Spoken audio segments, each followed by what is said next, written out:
السلام علیکم guys and فان ہارر سٹوریز میں آپ سب کو خوش آمدید۔ دوستو، ایک ینگ رائٹر علی نے فیصلہ کیا کہ وہ اپنا پہلا ناول لکھے گا۔ اس کا سبجیکٹ تھا ایک پرانی چھوڑی ہوئی حویلی جو مشہور تھی اپنی خوفناک کہانیوں کے لیے۔ علی کو یہ لگا کہ لوگوں کو ایسی ہی کہانی پسند آئے گی، لیکن اس نے سوچا بھی نہیں تھا کہ جو وہ لکھنے والا تھا وہ اس کی زندگی میں حقیقت بن کر سامنے آئے گا۔ علی نے اس حویلی کا پرانا ریکارڈ دیکھا جو اکثر بند رہتی تھی۔ اس حویلی میں کئی سالوں پہلے ایک خطرناک قتل ہوا تھا اور لوگ کہتے تھے کہ وہاں ابھی بھی اجنبی آوازیں سنائی دیتی ہیں۔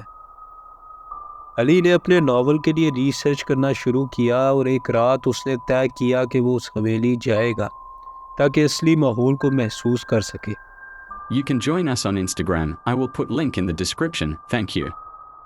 لیکن جب وہ وہاں پہنچا تو سب کچھ بہت پرانا اور ویران تھا۔ دروازہ ٹوٹا ہوا تھا اور حویلی اندر سے کسی قبر کا منظر دیتی تھی۔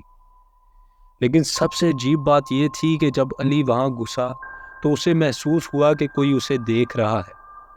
شروعات میں اس نے اس کو اپنے ذہن کا وہم سمجھا، لیکن جب وہ اپنے لیپ ٹاپ پر لکھنے لگا تو آوازیں سننے لگا جیسے کوئی اس کے قریب چل رہا ہو۔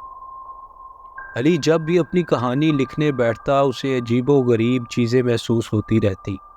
کبھی لیپ ٹاپ کی اسکرین بلنک کرنا شروع ہو جاتی، کبھی ونڈوز اپنے آپ بند ہو جاتے۔ ایک دن تو جب وہ حویلی کے قتل کا کیس لکھ رہا تھا، اسے لگا ہاتھ اس کے کی بورڈ پہ کوئی اور لکھ رہا ہے۔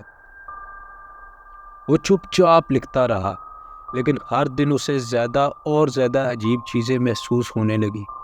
ایک رات جب وہ رائٹنگ کر رہا تھا تو اس نے اپنی اسکرین پر خود کا چہرہ دیکھا، لیکن اس کے پیچھے کوئی اور بھی تھا۔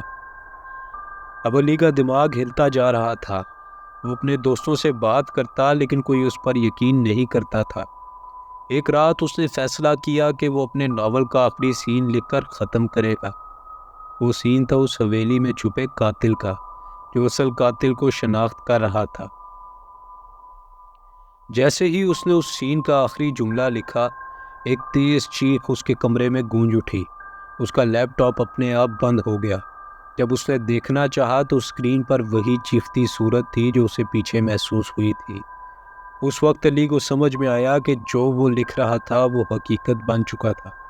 علی نے لکھنا چھوڑ دیا، لیکن اس کو چین نہیں ملا۔ جب بھی وہ سونے کی کوشش کرتا اسے وہی آوازیں سنائی دیتی۔ اسے لگتا کہ کوئی اسے آبزرو کر رہا ہے۔ آخرکار ایک دن جب وہ اپنی ڈائری میں یہ سب کچھ لکھ رہا تھا، اسے ایک حویلی کا پرانا خط ملا جو اس کا ایک پرانا رشتہ دار لکھ گیا تھا۔ وہ رشتہ دار جو حویلی میں قتل ہونے والے لوگوں میں سے تھا۔ اس کے بعد علی نے لکھنا چھوڑ دیا اور اس نے اس حویلی کا ذکر کبھی نہیں کیا، لیکن آج بھی جب وہ اندھیری رات میں اپنی کہانی یاد کرتا ہے، اسے لگتا ہے کہ کوئی اسے دیکھ رہا ہے۔ دوستو، آپ کو یہ سٹوری کیسی لگی؟ کمنٹس میں ضرور بتائیے گا، اور اگر آپ کے ساتھ بھی کبھی کچھ ایسا ہوا ہے تو وہ بھی شیئر کریں۔ اگر آپ اور ایسے خوفناک واقعات سننا چاہتے ہیں تو اس ویڈیو کو لائک کریں اور چینل کو سبسکرائب کریں۔